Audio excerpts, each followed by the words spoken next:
Gwartheg ffermyr Hafod yn brefi dros y lle.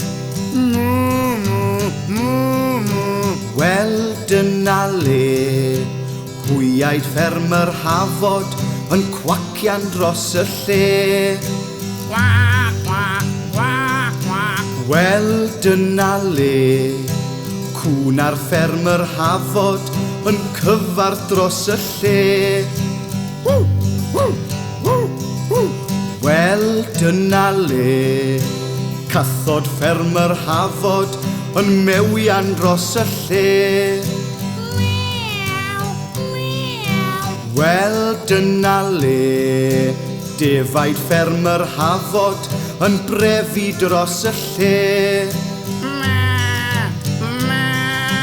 Wel dyna le, mochyn ffermyr Hafod yn rhochian dros y lle.